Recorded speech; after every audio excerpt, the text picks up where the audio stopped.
కమెడియన్గా జబర్దస్త్ కమెడియన్గా ధనరాజు దర్శకత్వం వహిస్తూ నటించిన లేటెస్ట్ మూవీ రామం రాఘవం. మరి ఈ మూవీ అయితే భారీ అంచనాల మధ్య థియేటర్లోకి వచ్చింది. మరి ఈ మూవీ ఎలా ఉందో మన రివ్యూలో తెలుసుకుందాం. ఇప్పుడు సబ్ రిజిస్టర్ ఆఫీస్లో దశరథ రామం చాలా నిజాయితీపరుడుగా పనిచేస్తుంటాడు. కొడుకు రాఘవ ధనరాజు అంటే చాలా ఇష్టం. చిన్నప్పటి నుంచి గారాబంగా పెంచుతాడు. డాక్టర్ని చేయాలని కలలు కంటాడు. కానీ రాఘవ మాత్రం చదువు మధ్యలోనే ఆపేస్తాడు. మద్యం సిగరెట్లు తాగుతూ జులాయిగా తిరుగుతుంటాడు. ఈజీ మనీ కోసం అనేక తప్పులు చేస్తుంటాడు. ఓసారి డబ్బు కోసం రాఘవ చేసిన చిన్న తప్పు అతని చిక్కుల్లో పడేస్తుంది. సొంత తండ్రి అతన్ని పోలీసులకు అప్పగిస్తాడు. స్టేషన్ నుంచి బయటికి వచ్చాక తండ్రి మీద ఎందుకు ద్వేషం పెంచుకుంటాడు, మరి కొడుకు కోసం రామం తీసుకున్న సంచలన నిర్ణయం ఏమిటి అనే విషయాలు తెలుసుకోవాలని అనుకుంటే మనం ఈ సినిమాని చూడాల్సిందే థియేటర్లలో. ఇక మొత్తంగా ఎలా ఉంది అంటే తండ్రి కొడుకుల ఎమోషనల్ డ్రామా సూపర్ గా వర్కౌట్ అయిందనే చెప్పాలి. ఇలాంటి సినిమాలు అరుదుగా వస్తుంటాయి. ఒకసారి చూసి అయితే ఎంకరేజ్ చేయండి. మరి ఓవరాల్ గా ఎలా ఉంది అనేది మన విశ్లేషణలో తెలుసుకుందాం. దానికంటే ముందు ఫ్రెండ్స్, మన ఛానల్లో ఇట్లాంటి మంచి మంచి కంటెంట్ ఉన్న సినిమాలకు సంబంధించిన రివ్యూస్ రెగ్యులర్ గా వస్తూనే ఉంటాయి. అలాగే కొత్త సినిమాలకు సంబంధించిన కలెక్షన్ల వీడియోలు కూడా వస్తుంటాయి మన ఛానల్లో. మరి వీటి గురించి తెలుసుకోవాలని అనుకుంటే మన ఛానల్ ని తప్పకుండా సబ్స్క్రైబ్ చేసుకోండి. అలాగే ఈ వీడియో నచ్చితే మాత్రం తప్పకుండా లైక్ కొట్టి చూడండి. ఇక వీడియోలోకి వెళ్దాము. పిల్లలకు తండ్రి ఇంటి పేరు ఇవ్వగలడు, కానీ మంచి పేరు ఇవ్వలేడు. అది వారి ప్రవర్తనపై ఆధారపడి ఉంటుంది. నేటి తరం యువతలో చాలా మంది ఆ మంచి పేరు సంపాదించుకోలేకపోతున్నారు. చెడు అలవాట్లకు బానిసై పేరెంట్స్ ప్రేమను అర్థం చేసుకోలేకపోతున్నారు.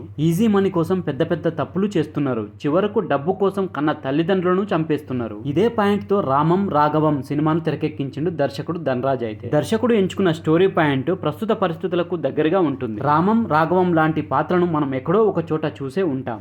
అందుకే కథ ప్రారంభం నుంచే మనం ఆ పాత్రలతో కనెక్ట్ అవుతాం. రామం బాధపడిన ప్రతిసారి మన పేరెంట్స్ ను గుర్తు చేసుకుంటాం. రాఘవ చేసే ప్రతి తప్పు నేటి యువతలో చాలా మంది గుండెని పిండేస్తుంది. అరే మనం కూడా ఇలాంటి తప్పులే చేశాం కదా అని అనిపిస్తుంది. ఫాదర్ అండ్ సన్ ఎమోషనల్ బాగా వర్కౌట్ అయిందనే చెప్పాలి ఈ సినిమాకి. ఫస్ట్ హాఫ్ అంతా బేవర్స్ గా తిరిగే కొడుకు, అతన్ని తిట్టే తండ్రి, అలాగే కొడుకు చేసే తప్పులతో రెగ్యులర్ సినిమా లాగే కనిపిస్తుంది మనకి. ఇలాంటి సీన్లు మనం గత సినిమాలలో చూసినట్టే అనిపిస్తుంది మనకు. కానీ ఎమోషనల్ డ్రామా అయితే వర్కౌట్ అయిందనే చెప్పాలి. ఇంటర్వెల్ కి రాఘవ తన తండ్రి రామంను చంపాలనుకుని డిసైడ్ అవడంతో సెకండ్ హాఫ్ ఏంటి అనే ఆసక్తి నెలకొంటుంది. అయితే ఫస్ట్ హాఫ్ చూసి రెగ్యులర్ సినిమానే కదా అని అంతా అనుకోవచ్చు. కానీ అసలు కథ మొత్తం సెకండ్ హాఫ్ లోనే ఉంటుంది. సెకండ్ హాఫ్ లో అందరూ అనుకున్నట్లు కాకుండా ట్విస్టుల మీద ట్విస్టులు ఇస్తారు. ఒక తండ్రి కొడుకు ఎమోషనల్ కథలో ఇలాంటి ట్విస్టులు పెట్టడం ఇదే మొదటిసారి అనుకోవచ్చు. చివరి 20 నిమిషాలు ప్రీ క్లైమాక్స్ నుంచి క్లైమాక్స్ వరకు ప్రేక్షకులు మాత్రం ఖచ్చితంగా ఏడుస్తారు. తండ్రి కొడుకు ఎమోషనల్ కథలంటే నాన్నకు ప్రేమతో యానిమల్ లాంటి సినిమాలే కాదు, ఇలాంటి రామం రాఘవం సినిమా కూడా తీయొచ్చనేది నిరూపించారు. తండ్రి క్యారెక్టర్ ని కొడుకు క్యారెక్టర్ ని ఎవరు ఊహించని విధంగా చాలా బాగా రాసుకున్నారు. రామం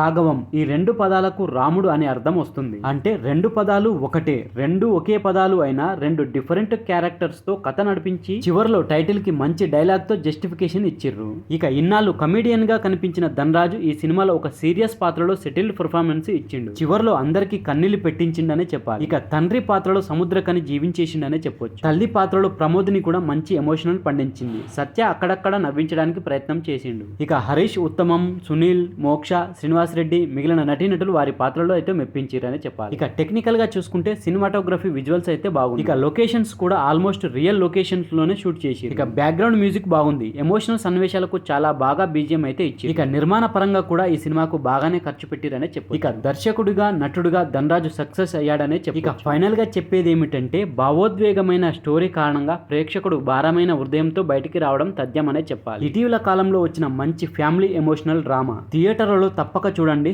లాజిక్స్ వెతకకుండా చూస్తే మంచి అనుభూతిని పంచుతుంది. తప్పకుండా ఇలాంటి సినిమాలనైతే ఎంకరేజ్ చేయండి. సో ఫ్రెండ్స్, ఇది రామం రాఘవం మూవీకి సంబంధించిన రివ్యూ వీడియో. ఈ వీడియో కనుక మీకు నచ్చితే మన ఛానల్ని తప్పకుండా సబ్స్క్రైబ్ చేసుకోండి. అలాగే వీడియో నచ్చితే లైక్ కొట్టండి, కామెంట్ పెట్టండి, మీ ఫ్రెండ్స్కు షేర్ చేయండి. Thank you friends. మళ్ళీ ఒక మంచి వీడియోతో మీ ముందుకు వస్తా. అంతవరకు బాయ్.